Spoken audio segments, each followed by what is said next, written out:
అయితే కొంతమంది స్త్రీలు లేచిన వెంటనే చీపురు గడ్డ చూస్తూ ఉంటారు. ఎక్కడో నా చీపురు గడ్డ అని చూసుకుంటారన్నమాట. అదొక అలవాటు. కొంతమంది టీ తాగే వాళ్ళు అయితే ఉదయాన్నే లేచిన వెంటనే డేక్షా దగ్గరికి వెళ్ళి టీ పెట్టుకుందామని ఆ ఫ్రిడ్జ్లో అవన్నీ తిరిగేసుకుని టీ పెట్టుకోవడానికి ఇష్టపడతారు. అయితే మనిషికి లేచిన కాడ నుండి పడుకునే వరకు ఖచ్చితంగా ఏదో ఒకటి చూస్తానే ఉంటాం. దేవునికి స్తోత్రం. హల్లెలూయా. అయితే చూచే వాటిలో మంచివి ఉంటాయి, చెడ్డవి కూడా ఖచ్చితంగా ఉంటాయి. మనం చూచే ప్రతి దాంట్లో కూడా మంచిదే ఉంటుంది, చెడ్డదే ఉంటుంది. ఎందుకంటే ఉదయాన్నే లేచిన కాడ నుండి సాయంకాలం మన పడకల మీదకి వెళ్ళే వరకు చెడ్డ వాటినంటే చూడలేదండి అని చెప్పి ఆస్కారం అవకాశం ఎవరికి ఉండదు ఖచ్చితంగా. ఎందుకంటే మనం టీవీ పెట్టే ముందు మనం చక్కగా వాక్యం వినడానికే టీవీ ఆన్ చేస్తాం.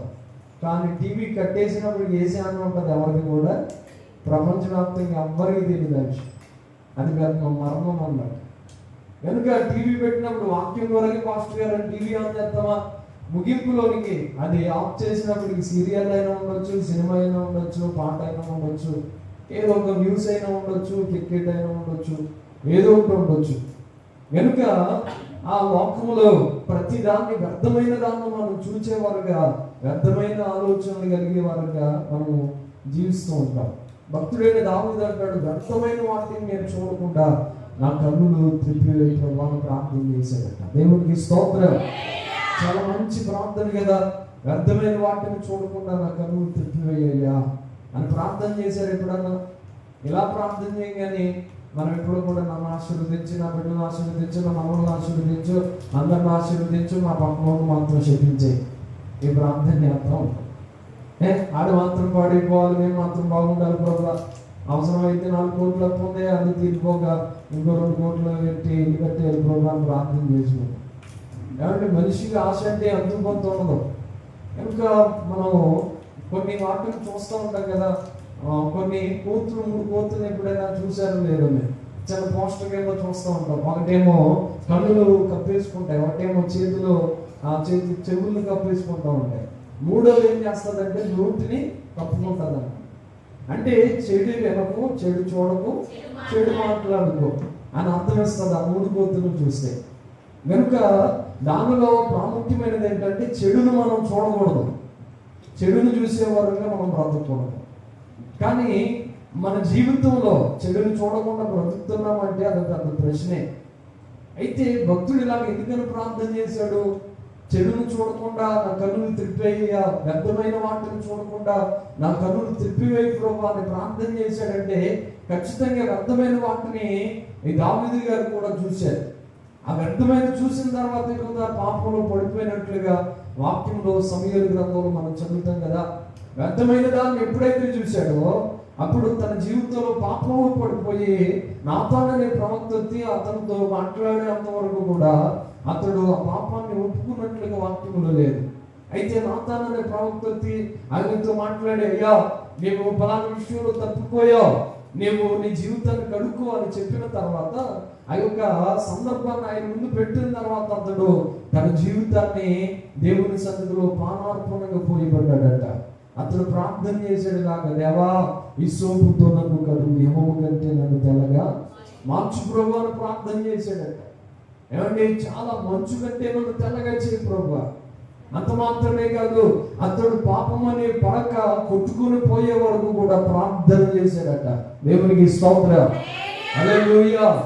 పాపం అనే పరుపు తేలిపోయేటట్లుగా ప్రార్థన చేశాడట. మన కన్నులు వ్యర్థమైన చూడనే కాదు, మన కన్నులతో ప్రార్థన అనుభవంలో కూడా మనం ఉండాలి. మన కన్నులతో కన్నీటి బాష్పాలుగా మారిపోవాలి. నా కన్నులను కన్నీళ్ల మయముగా చేయి ప్రభా, నా తలను జలమయముగా చేయమని ఇర్మియా గ్రంథంలో వాక్యం రాయబడింది.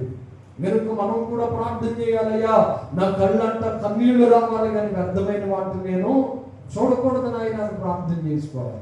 ఎప్పుడు ఉండాలి ఇలాంటి ప్రార్థన చేయాలి. దేవునికి స్తోత్రం. హల్లెలూయా. అలాగే చేసిన కొందరు వ్యక్తులు మనం చూసి రాత్రి నా వాక్య సందేశాన్ని ముగింపులోకి తీసుకుని వస్తాను. ఎందుకనో 3 అంశాలు నా మైండ్లో తిరుగుతూ ఉంటే ఈ అంశం బయటకు వచ్చింది. మిగతా 2 అలాగా మరుగుగా దేవుడు ఇచ్చాడు. ఆదికాండం 3వ అధ్యాయం చూడండి. దేవుని వాక్యంలో ఆదికాండం 3వ అధ్యాయం 6వ వచనాన్ని మనం చదువుదాం.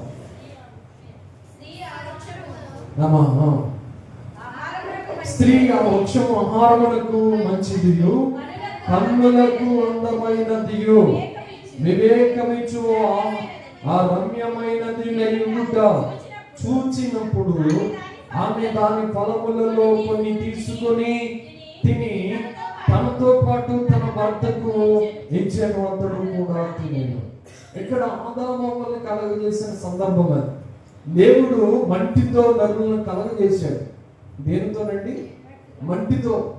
మనం అందరం ఏంటంటే ఎంతకాలము ఎంత షోపు రాసినా కానీ తర్వాత నలుపుకుంటే ఏమొస్తుందో తెలుసా? మట్టే వస్తుంది. నువ్వు బాగా ఫ్రెష్ అయ్యి 4 సార్లు స్నానం చేసి వచ్చి మళ్ళా ఆ నలిపితే శరీరానికి ఖచ్చితంగా మట్టే వస్తుంది. ప్రతి క్షణము మనతో తెలియజేసేది ఏంటంటే, రే నువ్వు మట్టివు కదా, మట్టిలో కలిసిపోతావు కనుక కాస్త కుదురుగా ఉండరా బాబు అని మన శరీరం మనతో మాట్లాడుతుంది. మనం మట్టిని ఎక్కడి నుండి తీయబడ్డాం? మనం ఒక రాగుల్లో నుండి తీయబడ్డాం, మంటిలో నుండి తీయబడ్డాం కనుక మన్ను కనుక తిరిగి మన్నైపోతావు. మనము మంటివని దేవుని వాక్యం స్పష్టంగా తెలియజేస్తా ఉంది. దేవుడైతే ఈ మంటికి మహిమ శరీరం ఇచ్చాడట. స్తోత్రం, హల్లెలూయా. కాబట్టి మంటికి దేవుడు మహిమ శరీరం ఇచ్చాడు. ఎప్పుడైతే మహిమ శరీరం ఏర్పడ్డదో ఆదామునైతేనేమో మంటితో కలగజేసి అమ్మనైతే ఎముకగా చేశాడట. ఆయనకి ఆ గాఢ నిద్రను కలగజేసి, ఆదాము గారికి గాఢ నిద్ర కలగజేసి ఒక ఎముకను, పక్కటెముకను తీసి దానిని ఒక స్త్రీగా దేవుడు చేశాడట. ఏమంటే మీ ఆడోళ్ళకి తెలియని ఒక సత్యం ఏంటో తెలుసా? మీరు ఏడిస్తే మంటిగా ఉన్న పురుషులందరూ కలిగిపోతారు. దేవునికి స్తోత్రం, హల్లెలూయా. కళ్ళంట 4 కొట్లు అలా కార్చారనుకోండి, వెంటనే వాళ్ళు ఏంటి, పురుషులు ఏంటి, వాకింగ్ తెలియజేసే భావం ఏంటో తెలుసా? మట్టి కనుక మట్టి మీద 4 చొక్కలు నీళ్ళు అడ్డాయి అనుకోండి, ఖచ్చితంగా కలిగిపోతారు. దేవునికి స్తోత్రం, హల్లెలూయా. సీరియల్ చూసి బోరు నీడుతూ ఉంటారు కొంతమంది. అదేదో ఏమంటే కొద్దిసేపు ఉంటే అది ఆడంటే ఖచ్చితంగా కొనేస్తారు. ఏమంటే ఎందుకో తెలుసా?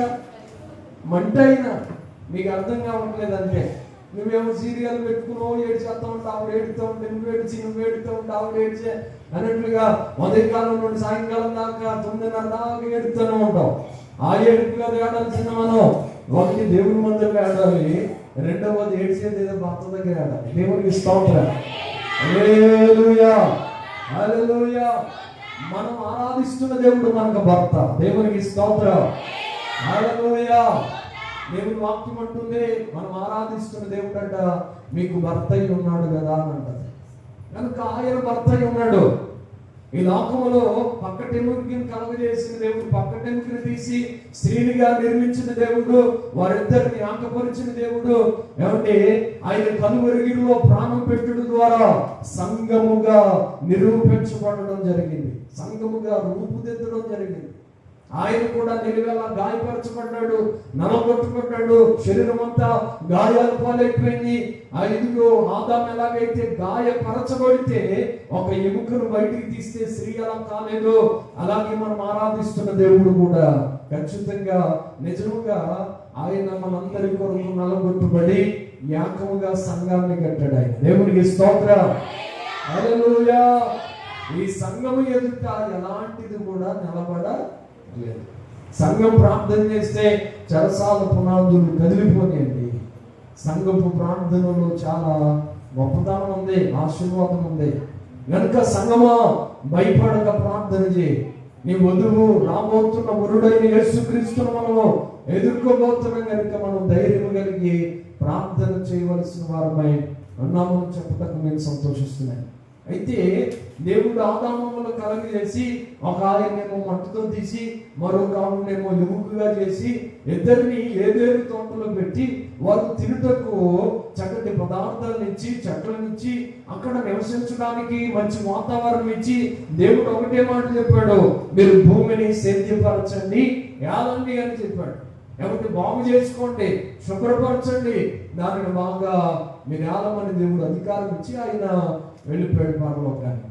వెళ్ళిపోయిన దేవుడు ప్రతి సర్వపూట వేళ సాయంకాలం మందు ఆదాము వాళ్ళ దగ్గరికి ఏదైనా తోటలోకి వస్తా ఉండడం జరుగుతూ ఉంది. అయితే కొన్ని దినాలైంది. దినములైన తర్వాత అపవాది చాలా సార్లు ఆదామును మోసపరుద్దామని అనుకున్నాడు. కానీ ఆదామైతే ఇదిగో దేవుడు చేయొద్దన్నాడు, దేవుడు తినొద్దన్నాడు.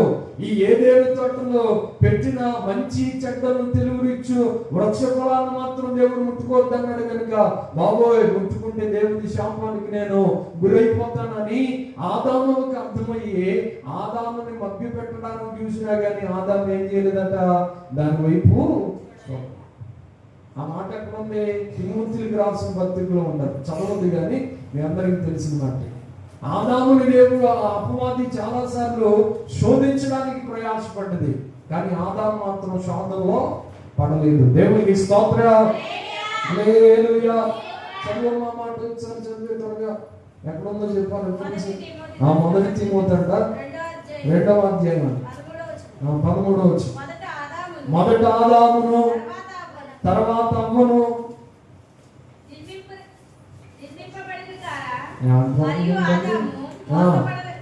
మరియు ఆదాము మోసపరచబడలేదు గాని స్త్రీ మోసపరచబడి అపరాధములో పడేను. ఆదాము అయితే మొట్టమొదట అపరాధములో పడలేదు, మోసపరచబడలేదు. ఆదామును కూడా చాలా సార్లు అపవాది శోధించడానికి ప్రయాసపడింది, ట్రై చేసింది, కానీ వాడు పప్పులు ఎక్కడం కూడా ఆదాము దగ్గర చాలలేదు. దేవునికి స్తోత్రం. హల్లెలూయా. అవన్నీ పురుషుడు బలముగా ఉండాలి, వాక్యంతో నింపబడాలి. ఈ మాట ద్వారా మనకు అర్థమవుతున్న సంగతి ఏంటంటే, ఏ పురుషుడైతే పవిత్రమైన చేతులెత్తి మంచి మనస్సాక్షి కలిగి ప్రార్థన చేస్తాడో అలాంటి పురుషుడు అపరాధముల పాపంలో పడే అవకాశం. దేవునికి స్తోత్రం. హల్లెలూయా. ఏం చేయాలంటే పురుషులందరూ ఏం చేయాలి? పవిత్రమైన చేతులెత్తి ప్రార్థన చేయాలి. కానీ పురుషులు ప్రార్థన చేయట్లేదు. రోజు అందరూ స్త్రీలే ప్రార్థన చేసుకున్నారు.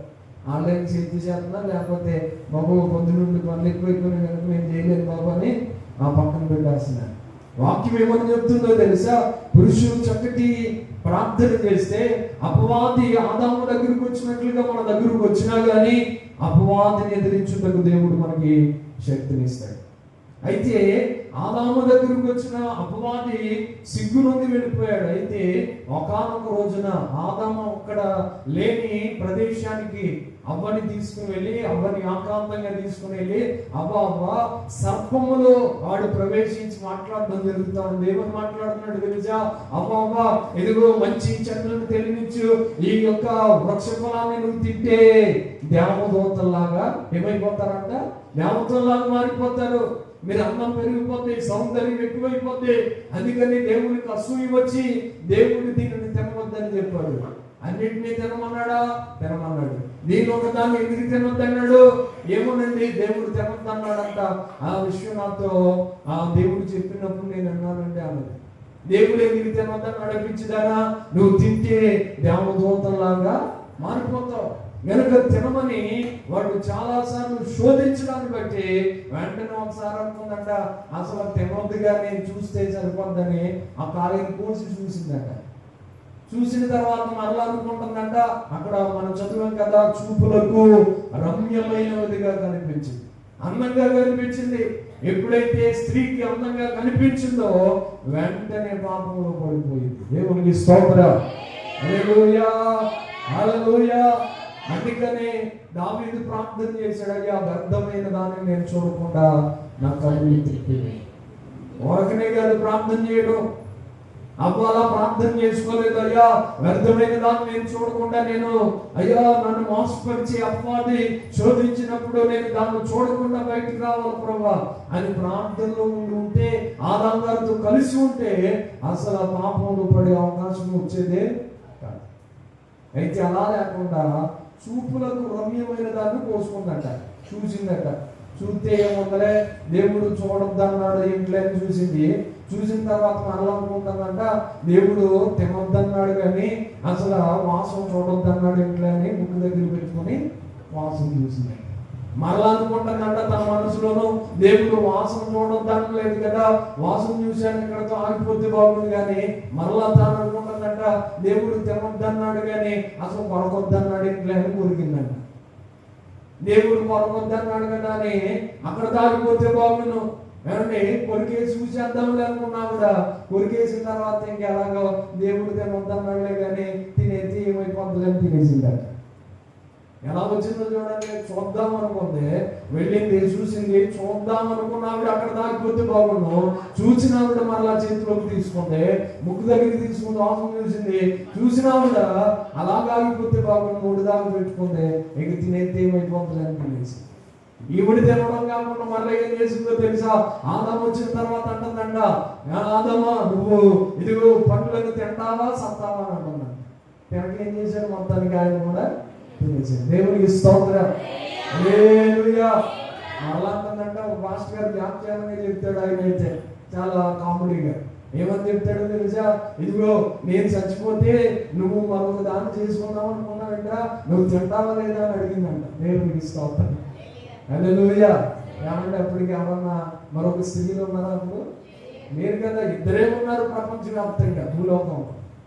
ఆ ఇద్దరు కూడా ఈవిడ చేసిన అపరాధమును బట్టి రమ్యమైన విధిగా ఎప్పుడైతే కనిపించిందో అప్పుడు పాపంలో పడిపోయింది. అందుకని మనం ప్రతిరోజు అడగాలి, ప్రభువా వ్యక్తమైన దానిని, రమ్యమైన దానిని, నీకు నచ్చని వాటిని నేను ఎప్పుడు కూడా చూడకూడదు ప్రభువా. దేవునికి చేతులెత్తి స్తోత్రం చెప్పండి. హల్లెలూయా, హల్లెలూయా. నేను అంటున్నాను ఒక మాట, అక్క రమ్యమైన ఫల పదార్థాన్ని లేకపోతే ఆ పండ్లను చూసింది కానీ దేవుడిచ్చిన ఆజ్ఞను ఆమె చూడాలి. వేటిని చూడాలి? దేవుడిచ్చిన ఆజ్ఞను చూడాలి. కానీ దేనిని చూసింది? ఆవిడ రమ్యమైనదిగా కనిపించిన ఆ పండ్లను చూసింది. ఎప్పుడైతే పండ్లను చూసిందో, తిన్నదో, తర్వాత ఆదాము గారు కూడా తిన్నారో, అప్పుడు వారు వస్త్రహీనులుగా వారు అర్థమైంది. దేవుడు వారికి ఆ శిక్ష విధించి ఏదేను తోటలో ఏ కష్టం లేకుండా బ్రతికిన వారిని దేవుడు బయటికి గెంటేసి దానికంటే అగ్ని జ్వాలల్ని కాపలాగా పెట్టేశాడట. దేవుడికి స్తోత్రం. హల్లెలూయా. దేవుడు ఏదేను తోటలో నుండి బయటకు వచ్చిన తర్వాత దేవుడు వారికి పనిష్మెంట్ ఇస్తూ చెప్పిన మాట్లాడు తెలుసా? ఇదిగో పురుషుడా, అసలు ఎక్కడి నుండి వచ్చింది స్టోరీ అని ఆదాం గారికి ఆగేస్తే, అయ్యా నాకేం తెలుసు అయ్యా, నాకు ఇవ్వబడిన సంకారిగా ఉండదలిచిన ఈ స్త్రీయే నాకు ఆ పదార్థాన్ని ఇచ్చిందయ్యా అని అనగానే వెంటనే ఆవిడని అడిగాడట. యేసు ప్రభువు వారి జడ్జిమెంట్, మొట్టమొదటి జడ్జిమెంట్ అది. యేసయ్య కూర్చుని ఆయన ఆదాము గారిని, అమ్మగారిని పిలిచి, అమ్మ ఎందుకు తిన్నావు అని అంటే, నేనెక్కడ తిన్నానండి, ఈ సర్పం సాతాను గాడు నన్ను మోసం చేశాడు, తినమన్నాడు కానీ తినేశానంటే అని అంటే వెంటనే దేవుడు ఒక్కొక్కరికి పనిష్మెంట్ ఇచ్చాడు. ఆ 3వ అధ్యాయం ఆఖరులో చదివితే ఏమని కనిపిస్తుందో తెలుసా?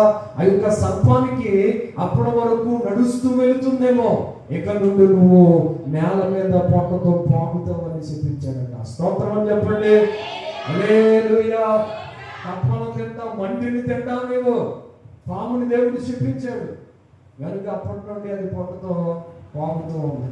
బహుశా నేను అనుకున్నాను అప్పటి వరకు కాళ్ళతో నడిచేదేమో, కనుక నడిచే అవకాశం దేవుడు తీసేసాడు. తర్వాత అవగారికి పనిష్మెంట్ ఇవ్వాలి. ఇప్పుడు అవగారికి పనిష్మెంట్ ఇస్తూ ఏమంటున్నాడు తెలుసా యేసయ్య? ఇదిగో నీకు భయంకరంగా దేవుని నా ఆజ్ఞను విడిచిపెట్టి నువ్వు రమ్యమైన వాటిని చూసి తిన్నావు కనుక నీవు ఇక్కడ నుండి నీ యొక్క గర్భములో నీ యొక్క కుమారుని కానీ కుమార్తెను కానీ ప్రసవించే సమయంలో నువ్వు చస్తావు, బ్రతుకుతో గ్యారంటీ నీకు కూడా తెలియదు అని చెప్పాడు. ఏమండి, అప్పటి వరకు పిల్లలకు కనే అవకాశం లేదు, పుట్టే అవకాశం లేదు. దేవుడు అసలు పాపమే లేని భూమిగా, పాపమే లేని కుటుంబాలుగా దేవుడు చేయడానికి ఇష్టపడితే, ఎప్పుడైతే దేవునికి నచ్చని వాటిని చూశారో అప్పుడు పాపం వారి మీద అధికారం చేసింది. అక్కడ దాగిపోకుండా ఆదాం గారిని పిలిచి, ఆదామా ఎప్పటి వరకు చెమట పట్టకుండా బ్రతికావు, నీ చెమట నేలను పడితే తప్ప నువ్వు నోటి నిండా ఆహారం తినలేమని చెప్పాడంట. స్తోత్రం అని చెప్తారా? హల్లెలూయా. అప్పటి నుండి చెప్పండి, మక్కోడా తేరా అంటే ఇంకా మక్కోడు కష్టపడతానే ఉన్నాడు. ఏమంటే ఇంటికాడ నుండి బక్కోడా తేరా అంటారు, ఆ బక్కోడు కష్టపడతానే ఉన్నాడు. ఎంతకాలం కష్టపడినా బక్కోడు బక్కడిగానే ఉన్నాడు. దేవునికి స్తోత్రం. హల్లెలూయా. ఆడోళ్ళకి ఏమన్నా దేవుడు పనిష్మెంట్ ఊరికి వదిలేసాడా? చేసిన క్రియను బట్టి వారికి పిల్లల్ని కనే సమయానికి భయంకరమైన ప్రసవ వేదన కలుగుతుందని పెట్టండి. ఏమంటే ఈ రోజుల్లో అయితే డాక్టర్లో ఏమంటే మత్తు ఇంజక్షన్ ఉన్నాయి, కానీ ఆ రోజుల్లో అదేమైనా ఉన్నాయా? బతికితే బతకడం, లేకపోతే అలాంటి భయంకరమైన పరిస్థితి.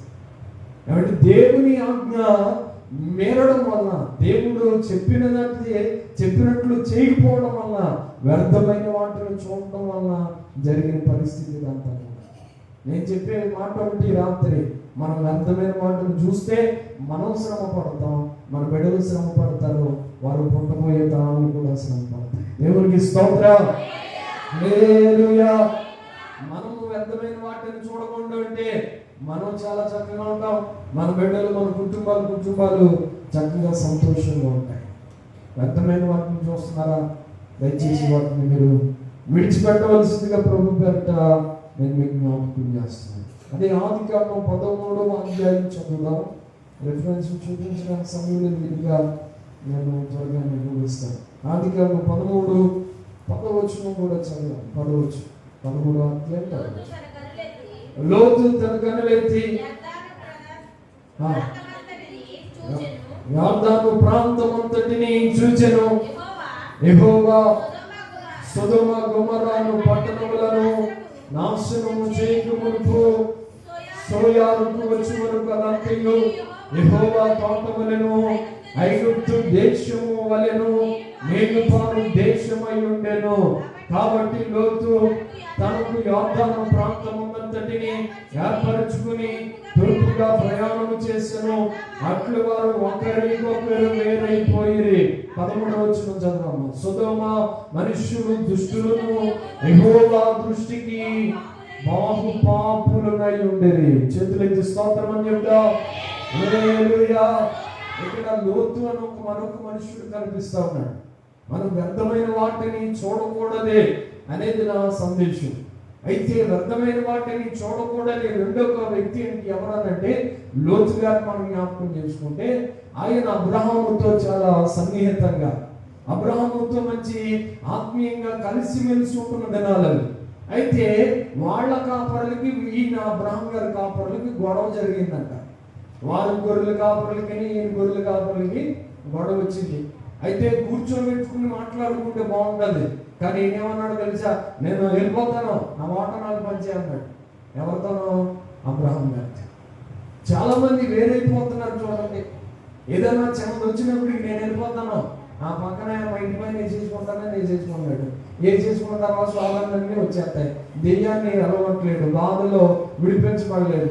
శోధనలన్నీ వచ్చిన తర్వాత అయ్యా ఎందుకు వేసుకున్నాను మందులు అని మళ్ళా పక్షులు చూడవలసిన పరిస్థితిలో. ఎందుకు వచ్చిన బాధలు? కాబట్టి దేవుడికి నచ్చని పని మనం ఎప్పుడు చేసినా అది ఆశీర్వాదం మాత్రం కానీ యథార్థంగా. అయ్యా మన కాపరులు ఇద్దరికి గొడవ రావడం ఏంటి? కాపరు దేనికి సాదృశ్యం చెప్పండి? పరిశుద్ధ లేఖనం ప్రకారం దేనికి సాదృశ్యం? సేవకుడికి సాదృశ్యం. దేనికండి? సేవకుడు కాపరు అంటే కదా. ఆయన మనం కాపరు అయితే ఆయన యెహోవా ప్రధాన కాపరి. దేవునికి స్తోత్రం. హల్లెలూయా.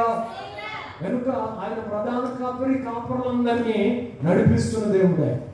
అయితే ఈ కాపరులకి లేదా సేవకులకి మెన్షన్ చేస్తే, ఈ సేవకులకి ఆ సేవకులకి గొడవ వచ్చినప్పుడు పెద్ద సేవకులు ఉన్నారు కదా, మీరు కలిసి అయ్యా మనం కూర్చుకోవడం ఎందుకు, కలిసి నడుద్దాం, కలిసి వెళదాం, ఎంతకాలం కలిసే ఉన్నాం, ఒక ఆత్మీయుడితో మనం విడిపోవడం ఎందుకు అని చెప్పి ఉంటే బాగున్నాం.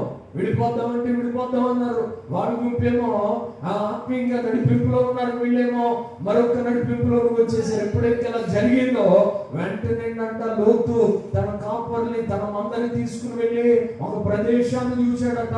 ఆ ప్రదేశం ఎలా కనిపిస్తుందో తెలుసా? కన్నులెత్తి చూడగా సొదొమ గొమొర్రా పట్టణం కనిపించిందట. అది కన్నులకు చాలా అందముగా కనిపించిందట. స్తోత్రం. హల్లెలూయా. ఎలా కనిపిస్తుంది? అందంగా కనిపిస్తుంది. సొదొమ గొమొర్రా పట్టణం అందమైందా? దేవుడు ఏమని మెన్షన్ చేశాడు? 14వ వచనంలో బహుపాపులు ఉన్నారు, అక్కడ దుష్టులు ఉన్నారు, దేవుడితో భయంకరంగా పాపం చేసి దేవుడికి వ్యతిరేకంగా నడిచిన ప్రజలు అక్కడ ఉన్నారు. ఒక నాయకుడితో, ఒక నాయకత్వంలో ఉంటే, ఆత్మీయ నాయకుడితో ఉంటే అంత ఆశీర్వాదం.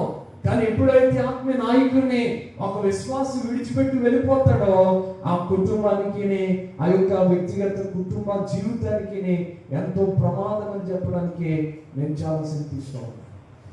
మనం ఎన్ని పరిస్థితులు ఎదురైనా కానీ ఆత్మీయ నాయకుడు మనం అప్పటికే విడిచిపెట్టకూడదు. దేవునికి స్తోత్రం కలుగునుగా.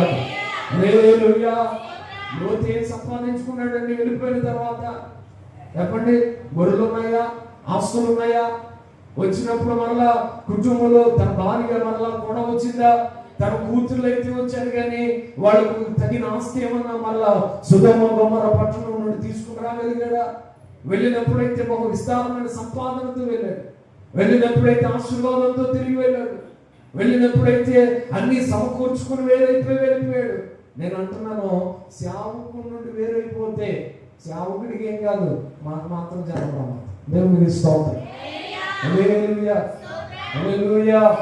ఈ మాట కొంతమందికి నచ్చొచ్చు నచ్చకపోవచ్చు తర్వాత విషయం, కానీ ఖచ్చితంగా ఒక ఆత్మీయ నాయకుడిని మనం ఎప్పుడైతే వదిలిపెడతామో అది మనకి చాలా భయంకరమైన పరిస్థితులు దారితీస్తాయి. కనుక ఎప్పటికీ మనం వారిని గౌరవించాలి, ప్రేమించాలి. అదే ప్రేమతో, దేవుని ప్రేమతో మనం వారిని ఆ దగ్గరగా ఉండడానికి మనం ప్రయాసపడాలి. మనకి లోకాసువార్తలో కూడా ఇద్దరు కుమారులు, ఒక ఆయన ఏం చేశాడు, తన యావదాస్తిని వచ్చిన భాగాన్ని తీసుకుని వెళ్ళిపోయాడట. దేశాంతరం వెళ్ళి అతను ఏదో సంపాదిద్దాం అనుకున్నాడు. తెర వచ్చినప్పుడు ఎలా అయిపోయాడు? పందులు తినే పొట్టు దాకా వెళ్ళిపోయాడు. అక్కడ వ్రాయబడి ఉంటది, అతడు దుర్వ్యాపారం వలన తనకు కలిగినంతయు పాడు చేసుకున్నాడు. దేవుని చూసి వెళ్ళాడు, తిరిగి వచ్చినప్పుడు ఎలా వస్తున్నాడు? మంచి వస్త్రాలతో వెళ్ళిపోయాడు. చాలా చక్కగా డబ్బుని కట్టలుగా సమకూర్చుకుని బ్యాంకులు వేసుకుని వెళ్ళిపోయాడు. వెళ్ళిపోయి ఎప్పుడైతే బాగానే వెళ్ళాడు, కానీ వచ్చినప్పుడు మాత్రం బెకారులాగా గడ్డము మెరిసిపోయి, ఎవరి జుట్టంతా మెరిసిపోయి, సరిగ్గా స్నానం లేక పందులు తినే పుట్టింది. ఎక్కడ ఎలా ఉంటుంది పందుల దగ్గర? అసలు భయంకరమైన కంపు కొడుతూ, ఒళ్ళంతా చెమటతో భయంకరమైన దుర్వాసన కొడుతూ వచ్చినప్పుడు మాత్రం చాలా భయంకరమైన పరిస్థితి కనిపించింది. నేను అంటున్నాను, సేవకుని దేవుణ్ణి విడిచిపెట్టిన వారు వెతుకున్నట్లే దేవునికి స్తోత్రం. హల్లెలూయా. యోబు గ్రంథంలో మనం చదువుతాం కదా, దేవుణ్ణి మర్చిపోయిన వారు వెతుకుండా అట్లే మనం ఎప్పటికీ దేవుణ్ణి మర్చిపోయేవారుగా ఉండకూడదు. దేవునికి స్తోత్రం. హల్లెలూయా. అర్థమవుతుంది? ఆలోచన చేయండి. ఒకటి, వ్యర్థమైన దాన్ని చూడకుండా నా కన్నులు తిప్పివేయమని ప్రార్థన చేశాడంటే, వ్యర్థమైన వాటిని చూసిన అవ్వాదము భయంకరమైన శాపాన్ని కొని తెచ్చుకున్నాడు. రెండవది, వ్యర్థమైన వాటిని చూచి ఆత్మీయ నాయకత్వాన్ని విడిచి వెళ్ళిపోయిన లోతు తన కుటుంబాన్ని, తాను వ్యక్తిగత జీవితాన్ని కోల్పోయినట్లుగా, పాడు చేసుకున్నట్లుగా దేవుని వాక్యంలో మనం చదువుతున్నాం. కనుక ఎప్పటికీ మనం వాళ్ళ విడిచిపెట్టే వాళ్ళము ఉండకూడదు. సామెతల గ్రంథంలో ఈ మాటకి జోడిగా ఒక మాట కనిపిస్తుంది చూడండి. సామెతల గ్రంథం 29వ అధ్యాయం 16వ వచనాన్ని మనం చదివితే దేవుని వాక్యము 29:16. దుష్టులు ప్రబలినప్పుడు చెడుతనము ప్రబలము, వారి పడిపోగుటను నీతిమంతులు కనులారా చూచేదారు. ఎవరు చూస్తారంట? నీతిమంతులు కనులారా చూస్తారు. దుష్టుడు ప్రబలినప్పుడు గర్విస్తూ ఉంటాడు, దుష్టుడు అహంకారంతో ఉంటాడు, వాడంట చెడుతనము ప్రబలిపోతూ ఉంటది. వాడు ఎవరి మాట కూడా లెక్క చేయడు. లోతు గారు కూడా, అబ్రహాము గారు చాలా విషయాలు చెప్పి ఆత్మీయంగా పెంచి పోషిస్తూ నడిపిస్తూ ఉండవచ్చు. కానీ దుష్టత్వంలోనికి ఎప్పుడైతే వెళ్ళిపోయాడో అప్పుడు ఇంకా ఆత్మీయ నాయకుడు మాట అసలు లెక్క చేయలేదు. నా ఇష్టం, నేను తిరుగుతా, నేను వెళ్ళిపోతా, నేను ఎక్కడ ఉన్నా అని వెళ్ళిపోయిన ఆయన తిరిగి వచ్చినప్పుడు మాత్రం ఏమీ లేని ఒట్టి చేతులతో తిరిగి వచ్చాడు. అందుకని అంటుంది, నీతిమంతులంట దానిని కనులారా చూస్తారంట. నీతిమంతుడైన అబ్రహాము ఏమంటే నాయకత్వంలో, అబ్రహాము నడిపింపులో ప్రార్థనాపరుడుగా, బలిపీఠం కట్టిన వాడుగా వాక్యంలో మనకు కనిపిస్తాడు కదా. బలిపీఠం మీద తనకి ఆస్తిని, కుమారుని బలి అర్పించమంటే వెనుగుతీని అబ్రహాముగా మనకు కనిపిస్తాడు కదా. అబ్రహాము జీవితంలో ఎప్పుడైనా ఆస్తిని కోల్పోయాడా? ఆశీర్వాదాన్ని కోల్పోయాడా? కోల్పోలేదు. ఇతడు బాగా నేర్చుకున్నాడు కదా, ఆ భాగములు ఇతర భాగము అంతకంతకు వదిలింది. దేవునికి చేతులెత్తి స్తోత్రం చెప్పండి. హల్లెలూయా. ఎవరైతే నీతిమంతులా ఉంటారో వారి కుటుంబాలు, వారి వ్యాపారాలు, వారికి కలిగిన సమస్తం దేవుడు ఆశీర్వదిస్తాడు. నీవు సొంత పెత్తనాలు ఎప్పుడైతే చేద్దామో ఉన్న వాటన్నింటిని కూడా చెప్పండి కోల్పోతాం, పాడు చేసుకుంటాం. నీతిమంతుల మీద మనం నిందలేసి భయంకరంగా మాట్లాడే ఒక దుష్టు స్వభావం కలిగి మాట్లాడితే దేవుడు అన్నాడు తీర్పు తీరుస్తాడు. నీతిమంతులు జోలికి వాడుకుంటాడు. అబ్రహాము వేరైపోయిన లోతు అలాగే తన పరిస్థితులు చాలా దారుణంగా పాడు చేసుకున్నట్లుగా దేవుని వాక్యం మనకి తెలియజేస్తాం. దేవునికి స్తోత్రం. దానియేలు గ్రంథం 12వ అధ్యాయం చూడండి, నీతిమంతులు ఎలా ఉంటారో అక్కడ వ్రాయబడుతుంది. 12వ అధ్యాయం దానియేలు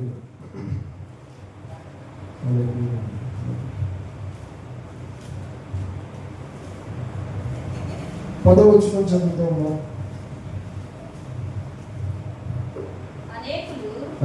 తమ్మును శుద్ధపరచుకొని 10వ వచనం 10వ అధ్యాయం చదివి 12వ దానియేలు గ్రంథం 12వ అధ్యాయం 10వ వచనం అదే చదివి.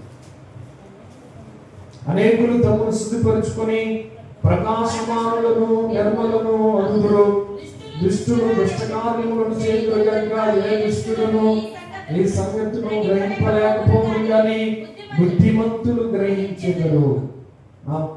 12వ వచనం కూడా చదువు. 1335 దినములు తానుకొని కనిపెట్టుకున్నవాడు ధన్యుడు. నీవు అంత్యం వరకు నిలకడగా ఉండి కనుక విశ్రాంతి నుండి కాలమందు నీ వంతులు నిలిచెదవు. దేవునికి స్తోత్రం. హల్లెలూయా. దుష్టుడంత పాడైపోతాడని వాక్యం తెలియజేస్తూ ఉంది. దుష్టుడు తన జీవితాన్ని ఎలాగ వ్యర్థం చేసుకున్నాడు ఇక్కడ మాట్లాడుతుంటున్నాడు. అనేకులు తమ్మును శుద్ధిపరుచుకుని ప్రకాశమాలను నిర్మలను అగుదురు. శుద్ధిపరుచుకున్న వారికి మరొక పేరు ఏంటంటే నీతిమంతులు. స్తోత్రం. హల్లెలూయా. కడుక్కున్న వారే నీతిమంతులు. శుద్ధి చేసుకున్న వారంతా నిర్మలను ప్రకాశమానులై ఉంటారు. ప్రకాశమానులు అంటే మనము మిట్ట మధ్యాహ్నం ఆకాశంలో కనబడుతున్న ఆ యొక్క సూర్యుడిని ఎలాగైతే నిదానించి చూడలేమో అంత వెలుగుతూ ప్రకాశిస్తూ నీతిమంతుడు ధైర్యంగా ఉంటాడట. స్తోత్రం. హల్లెలూయా. నీతిమంతులు ఆపదలో పడిపోరు. నీతిమంతులు తప్పించబడతారు. నీతిమంతులు సింహం వలె చెప్పండి ధైర్యంగా ఉంటారన్న వాక్యం తెలియజేస్తుంది. కనుక దుష్టుడైతే శోధన కొని తెచ్చుకుంటారు. కావాలని ఆ భయంకరమైన సొదొమ గొమొర్రాను అతుకున్నట్లుగా లోతు గారు దుష్టులు చాలా మంది కావాలనే ఆ భయంకరమైన పాపంలో శ్రమలో పడిపోతారు. మళ్ళీ అంటారు ఏంటి కొనయ్య శ్రమలు వచ్చేసింది మాకు, అసలు ఎందుకు ఇలా అక్కడికే లోతు ఎందుకు వెళ్ళాయ్యా అని అంటే సమాధానం ఉండదు. ఎందుకునేది అక్కడికి వెళ్ళి కాకుండా శోధన శ్రమలు మరలా వెళ్ళే సాక్ష్యం చెప్తారు. మనలో కూడా కొన్ని పరిస్థితులు అలా జరుగుతూ ఉంటాయి. కొన్ని సందర్భాలు దేవుడు చెబుతున్నాడు, దేవుని మాట వినండి, దేవునికి లోబడండి. దేవుడు ప్రతి యథార్థవంతులను కూడా ఆశీర్వదిస్తాడు. నీతిమంతులుగా ఉంటే మన బిడ్డలను చూసే వరకు దేవుడు మనల్ని భూమి మీద ఉంచుతాడు. దీర్ఘాయుష్మంతులుగా దేవుడు చేస్తాడు. స్తోత్రం. హల్లెలూయా. అర్థమైన వాటిని మనం ప్రేమించే వారం అయితే ఖచ్చితంగా మనం పాడైపోతాము. మనం చనిపోయిన పరిస్థితులు మనం గమనిస్తాయి. దేవుని వాక్యములో మత్తయి సువార్తలో మరొక సందర్భం మీకు జ్ఞాపకం తెచ్చి నేను ముగిస్తాను. ఇంకా చాలా ఉన్నాయి కానీ అక్కడికి క్లోజ్ చేస్తాను. చూడండి, మత్తయి సువార్త 14వ అధ్యాయం. మత్తయి సువార్త 14వ అధ్యాయం 30వ వచనం. గాలిని చూచి భయపడి మునిగిపోసాగి ప్రభువా నన్ను రక్షింపుమని కేకలు వేసెను. వెంటనే యేసు చెయ్యి చాపి అతనిని పట్టుకొని అల్ప విశ్వాసి ఎందుకు సందేహపడితివని అతనితో చెప్పాను. చాలు. ఇక్కడ యేసు ప్రభు వారి శిష్యులు ఒక రోజున ఆ సముద్ర మార్గంలో ప్రయాణం చేస్తూ వెళ్తున్నారు. ఆ పరిస్థితిలో ఒక భయంకరమైన గాలి తుఫాను వారి మీదకి వారు వెళ్తున్న పడవ మీద కొట్టగానే వారు దేనిని చూశారో తెలుసా? గాలిని, సముద్రాన్ని చూశారు. గాలిని, సముద్రాన్ని చూసి వారు భయంకరంగా మునిగిపోసాగారు. యేసు ప్రభువారు ఆ గాలిని గద్దిస్తూ యేసయ్య నీటి మీద, సముద్రం మీద నడుచుకుంటూ వచ్చారు. ఎప్పుడైతే అలా నడుచుకుంటూ వస్తున్నాడో వెంటనే యేసు ప్రభువారిని వారు చూసి అమ్మో భూతం భూతం దెయ్యమని కేకలు వేశారట. వెంటనే వాళ్ళతో చెప్పారు, కంగారు పడకండి, నేనే అని కేకలు వేయగానే వారందరూ సైలెంట్ అయిపోయారు. ఈలోపు పేతురు గారికి, అయ్యా నువ్వే నజరేయుడైన యేసు అయితే నన్ను కూడా నీళ్ళ మీద ప్రతిదానికి తొందరకోమన్నాడు. ప్రతిదానికి తొందరగా మాట్లాడతాడు, తొందరగా స్పీడ్గా అనుకుంటాడు. అలాగా ఉన్న వ్యక్తిని దేవుడు ఏం చేశాడు తెలుసా? మారిన తర్వాత దేవుడు సంఘాన్ని ఆయన చేతిలో పెట్టాడు. స్తోత్రం, హల్లెలూయా, హల్లెలూయా. కంగారు పడిపోతాడు అనుకుంటాం, కానీ కంగారు పడిపోయే వ్యక్తి బ్రతుకు మార్చుకుంటే దేవుడు ఒక అధికారం ఇచ్చాడు. మనం కూడా చాలా పరిస్థితుల్లో కొంతమంది కంగారు పడిపోయే మనుషులు ఉంటారు. వాళ్ళు ఏం చేయాలి తెలుసా? కంగారు పడిపోయారు బ్రతుకు మార్చుకొని యథార్థంగా ప్రభా నేను పాపినని ఒప్పుకుంటే దేవుడు నీకు కూడా ఖచ్చితంగా ఒక ఉన్నతమైన అధికారం దేవుడు నీకు ఇవ్వడానికి ఇష్టపడతాడు. అయితే ప్రభా నేను కూడా నీటి మీద నడుస్తాను అనగానే రానాయనని యేసు ప్రభువు అలా పిలవగానే ఆయన 4 అడుగులు వేసాడట ఎదరగా. వేయగానే ఆ వెంటనే ఆయన మునిగిపోసాగాడు. అక్కడ రాయబడి ఉంది గాలిని చూచి. దేన్ని చూసి? గాలిని చూచి. ఏమంటే వాస్తవానికి పేతురు గారు దేన్ని చూడాలి? ఆయన ఎదురుగా ఉన్న యేసయ్యను చూడాలి. కానీ ఏం చూశాడు? మనం కూడా దేవుని చూడకుండా, దేవుని వైపు సాగకుండా, విశ్వాసంలో మనకు నిరీక్షణతో ముందుకు సాగకుండా మనం పక్క చూపులు చూస్తూ ఉంటాం, పక్కదారులను చూస్తాం. ఆ పక్క చూపులు ఏదైనా కావచ్చు. ఏమంటే శ్రమను చూసావా? లేకపోతే పక్క వారిని చూసుకుని వాళ్ళు అలా అయిపోయారు, వీళ్ళు ఎలా అయిపోయారు, నేను ఎందుకు ఎలా అయిపోయాను అన్నట్టుగా నువ్వు బ్రతుకుని వాళ్ళతో బేరే చేసుకుని బ్రతుకుతున్నావా? దేనిని పక్కదారి వైపు, పక్క వైపు చూస్తున్నావో నీవు చాలా ప్రమాదంలో పడిపోతావు. మనకి ఏం చేయాలో తెలుసా? ఖచ్చితంగా యేసయ్య వైపే మనం, హల్లెలూయా, హల్లెలూయా, యేసు వైపు చూస్తూ విశ్వాసంలో మనం ముందుకు సాగిపోవాలండి. ఎక్కడ వచ్చాకుండా స్తోత్రం, హల్లెలూయా, హల్లెలూయా. పేతురు యేసు వైపు చూడగా గాలిని వైపు చూశాడు, మునిగిపోసాక యేసయ్య అన్నాడు అల్ప విశ్వాసుడు కాక విశ్వాసుడు. ఎందుకు సందేహపడ్డావు? ఎందుకు నీకు డౌట్ వచ్చింది అని గద్దించాడంటే యేసయ్య. వెంటనే గద్దించగానే ఆయన చెయ్యి పట్టుకుని నిలబెట్టగా ఇంకెన్నటికి మునిగిపోలేదు. దేవునికి స్తోత్రం, హల్లెలూయా. యేసయ్య అక్కడ ఉన్నాడు, మునిగిపోనిచ్చే దేవుడు మాత్రం కాదు. శ్రమలు రాని, ఇబ్బందులు రాని, పెద్ద పెద్ద గాలి తుఫాన్లు రాని, మన జీవిత యాత్రలో మనం మునిగిపోయడానికి ఆయన ఎప్పటికీ పర్మిషన్ దానికి ఇవ్వలేదంతే. మనం ఈ యొక్క పౌలయ్య గారి కోసం కూడా చదివితే ఆయన అనేక మార్లంట ఆ పడవ బద్దలైపోయి చాలాసార్లు సముద్రంలోనే వెళ్ళిపోయాడు. చాలాసార్లు సముద్రంలో వెళ్ళిపోయాడు. మీరు చదువుకోండి, కొరింథీయులకు రాసిన పత్రికలో మాట్లాడు. చాలాసార్లు ఆహారం లేక, చాలాసార్లు పడవ వాడ బద్దలైపోయిందంట. సముద్రంలోనే దిగంబరునైపోయాను, ఆకలి దప్పులతో ఉన్నాను. నేను చాలాసార్లు దివారాత్రములు కన్నీళ్లతో నేను బ్రతికాను. ఏమంటే మనం ఆరాధిస్తున్న దేవుడు అలాగే పడవ బద్దలైపోతా ఉంటే నిజంగా పౌలయ్య వెళ్ళకుండా ఆగిపోయ్యా అని ఆర్జించు కదా. మనమైతే ఏమనుకుంటాం? ఇలాగే అనుకుంటాం, నిజంగా దేవుడు నా పక్షాన ఉంటే వాళ్ళని ఎందుకు ఎక్కడించారు, వాళ్ళు ఎందుకు ఎక్కాను, ఎక్కిన తర్వాత ఎందుకు పడవ బద్దలైపోయింది, చక్కనట్టుకుని రాత్రత్మానం. ఏమండి రాత్రత్మానం గడిపేసాడు ఒక చక్కను పరుచుకుని. అలాగే ఎన్నోసార్లు జరిగింది. దిగంబరైపోయాడంట, వస్త్రాలు లేవు ఆయనకి, తినడానికి ఆహారం లేకుండా అయిపోయిందంట. నేను అంటున్నాను, మనమైతే చాలాసార్లు దేవుడిని విడిచిపెట్టేసి వెళ్ళిపోతాం. ఎక్కడైతే హింసించబడి, ఎక్కడైతే అలాగే నలకొట్టబడ్డాడో, ఎక్కడైతే శ్రమలకు గురయ్యాడో అక్కడ అద్భుతమైన సంఘాలు కట్టాడు. దేవునికి స్తోత్రం చెప్పండి, హల్లెలూయా. ఎక్కడైతే మనం హింసించబడతామో అక్కడల్లా దేవుని నామ మహిమార్థమై దేవుడిని మనం నిలబెట్టుకుంటూ ఉంటాడు. విశ్వాసంతో నమ్మాలి. ఏమలే చూస్తాడులే, దేవుడు చేస్తాడులే, జరిగిందిలే, అల్ప విశ్వాసంగా ఉండే పేతురు గారు ఎప్పటికీ జీవితంలో కార్యాలను పొందుకోవాలి. విశ్వాసం కలిగి ఉండు. పౌలయ్య గారు కూడా ఎలాంటి శోధనలు వచ్చినాయి, ఇబ్బందులు కలిగినాయి, కానీ ఇప్పుడు కూడా దేవుడు విడిచిపెడతాడేమో అని భయపడ్డా. యేసు వైపు చూస్తూ నిరీక్షణతో ముందుకు సాగిపోయాడు. శ్రమలు వచ్చినాయి, రాలేదా అంటే పౌలయ్య గారికి పేతురయ్య గారికి వచ్చినట్టుగానే పౌలయ్య గారికి కూడా వచ్చినాయి. ఈ పౌలయ్య గారు పేతురయ్య గారి దగ్గర ట్రైనింగ్ చేశాడు. గొప్ప విషయం ఏంటో చెప్పిన, పేతురయ్య గారి దగ్గర పౌలయ్య గారు ట్రైనింగ్ చేశాడు.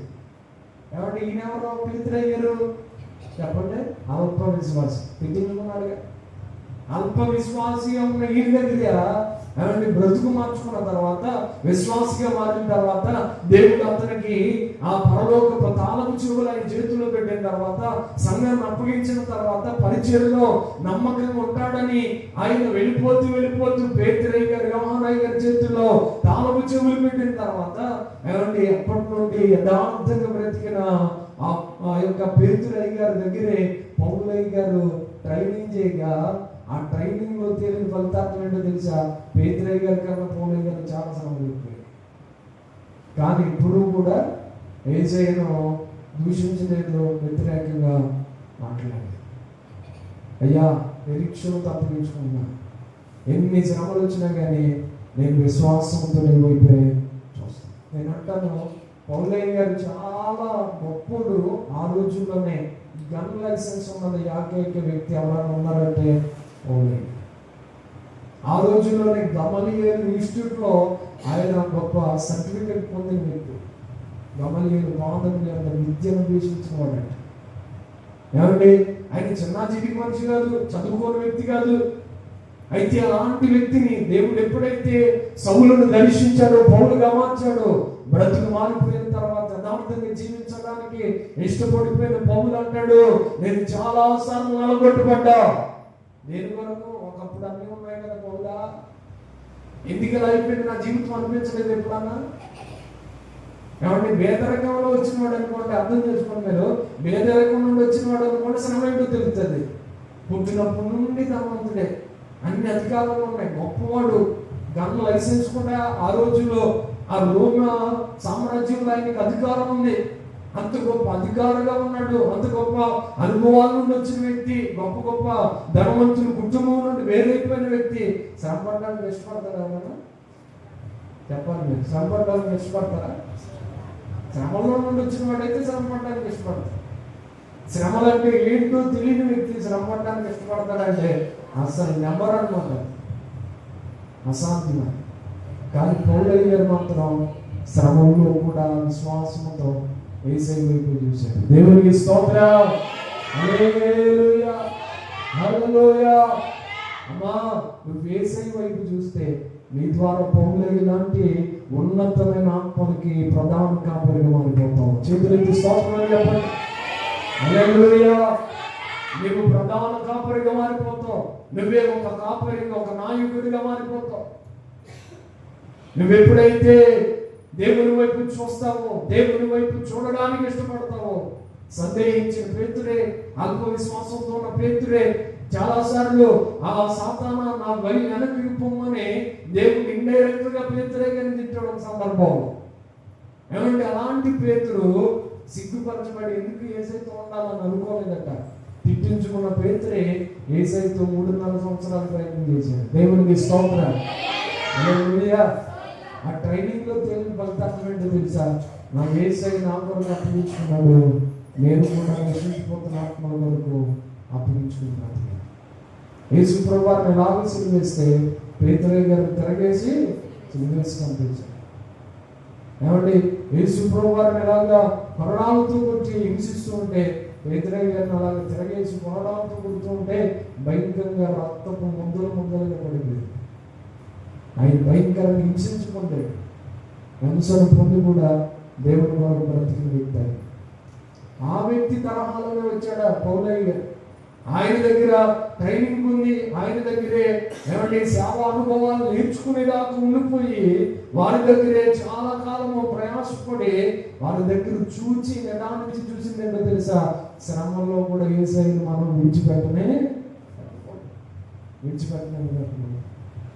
నేను శ్రమంలో ఇంకా విశ్వాసంతో ఉండాలి అని విశ్వాసంతో ఉన్నాడు కనుక ఎక్కడైతే కొట్టించబడ్డాడో రాళ్ళతో అక్కడ ఒక సంఘాన్ని కట్టాడు. చెప్పలు కూడా స్తోత్రం చెప్పాలి సార్.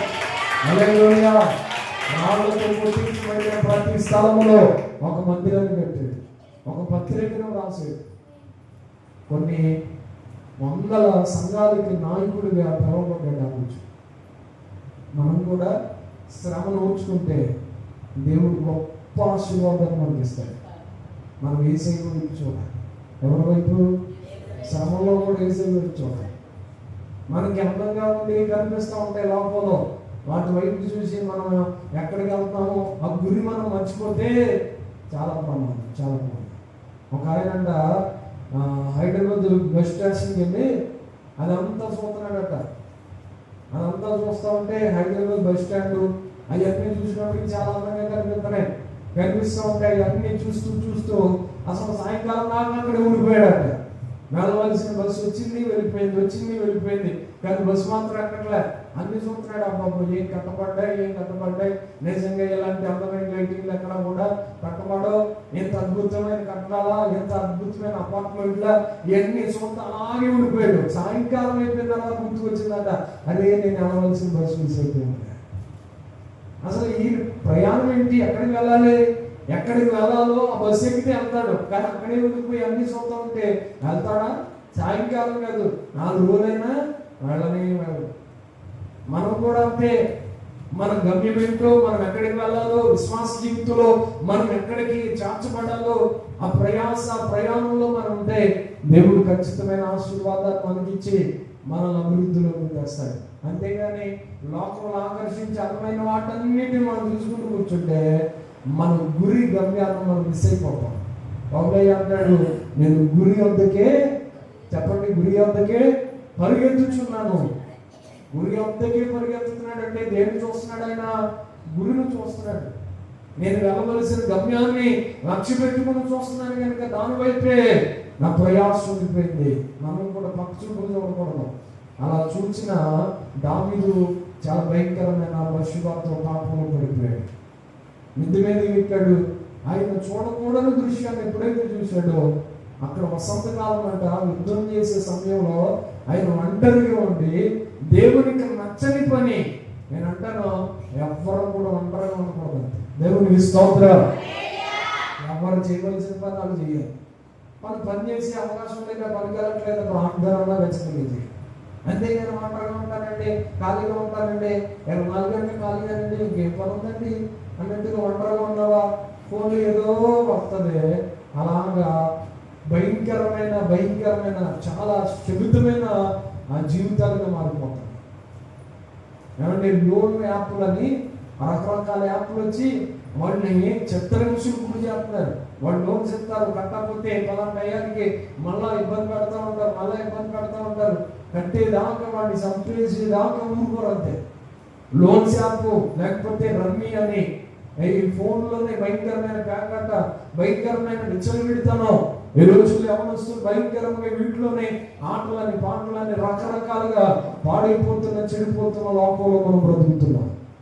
కనుక ఆంధ్ర తెలంగాణ కాదు, ప్రపంచం అంతా పాడైపోతున్న మనం మాత్రం చూడవలసింది ఏంటో తెలుసా?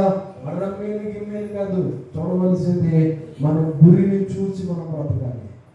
నిరీక్షణతో వ్యర్థమైన వాటిని చూడకుండా మన విశ్వాసంతో మన పందెం రూపుతూ మన గురిని చూసి పరిగెత్తాలి. దేవునికి స్తోత్రం. హల్లెలూయా, హల్లెలూయా.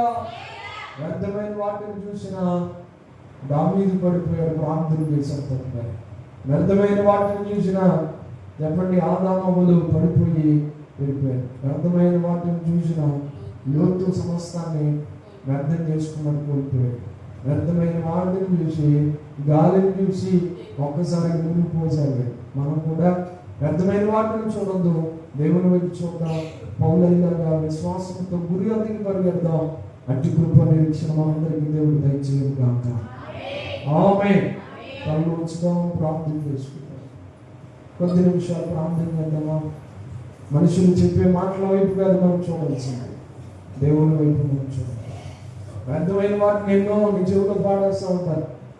నీ కలిసి వచ్చేది అది ఇది అని రకరకాల వ్యర్థమైన ఆలోచనలు, వ్యర్థమైన తలంపులు, వ్యర్థమైన చూపులు, వ్యర్థమైన మాటలకు చెవులు పెట్టినప్పుడు అయ్యో నేను ఇటువైపు కాదు కదా, నా విశ్వాసంలో నేను దేవుని వైపు కదా చూడవలసిందని పందెములో పురుతూ పరిగెత్తాలి. చెడుని కనొద్దు, చెడుని చూడొద్దు, చెడుని మాట్లాడొద్దు అని ఎలాగైతే ఆ పిక్చర్స్ మనకు ఎలాగైతే తెలియజేస్తున్నాయో, మనం కూడా వ్యర్థమైన మాటలు చూడొద్దు, వ్యర్థమైన మాటలు చూడొద్దు, వ్యర్థమైన మాట్లాడద్దు, వ్యర్థమైనది మనం తనం చూడదు. వేసవియానికి స్తోత్రం, వేసవియానికి స్తోత్రం, వేసవియానికి స్తోత్రం, వేసవియానికి స్తోత్రం. అందరూ ప్రార్థన అమ్మా. ఆదాములు పడిపోయారు వ్యర్థమైన వాటిని చూసి. అమ్మా, దావీదు లాంటి భక్తుడే పడిపోయాడు వ్యర్థమైన దాన్ని చూసి. నువ్వు కూడా ఖాళీగా ఉంటే చాలా ప్రమాదంలో పడిపోతావు. వెళ్ళి మోకరించు. ఖాళీగా ఉంటే శాపంలో పడిపోతావు. మీరు పనికి వెళ్ళే వాళ్ళైతే పనికి వెళ్ళండి, పని చేసుకోండి. తిరిగి వచ్చిన తర్వాత వ్యర్థమైన మాటలు